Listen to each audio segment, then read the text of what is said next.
Former employees of the Belvidere Assembly plant say the auto workers' strike needed to happen. 23 News reporter Jim Haggerty spoke with them about the impact the strike could have on potential plans to reopen the local facility. Zoe, local auto workers are no strangers to labor negotiations and shutdowns. They're all part of the business. Those laid off from the Belvidere Assembly plant earlier this year say if the union prevails and the local factory reopens, everybody wins. We haven't had a pay raise in over 11 to 12 years. That was the situation when Randolph Benson retired from Stellantis in May after 30 years with the company. He says during that time, workers took pay cuts to help Stellantis through lean times. He says it's now time for Ford, GM, and his former employer to even the playing field. The CEOs are making $29 million a year, and we're making popcorn and pennies. And we are the one pushing the products out of that company.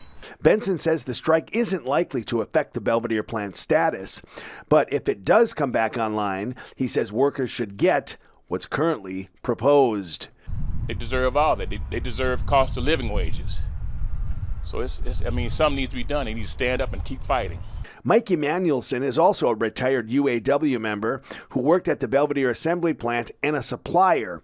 Regardless of how this strike is resolved, he believes there is hope for the local facility's future.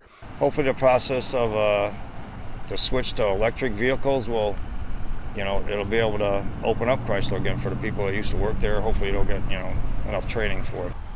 The Belvidere plant is a different plant. They have a stamping company and all that, so maybe they would, you just got to pray on that. The UAW's latest proposal is a 4-year deal with across-the-board wage increases of 36%. Automakers have countered that with raises of between 17.5% and 20%. Talks are scheduled to resume Saturday with hopes of reaching a quick resolution and protect the union's $825 million strike fund. Ford, General Motors, and Stellantis employ 146,000 unionized workers.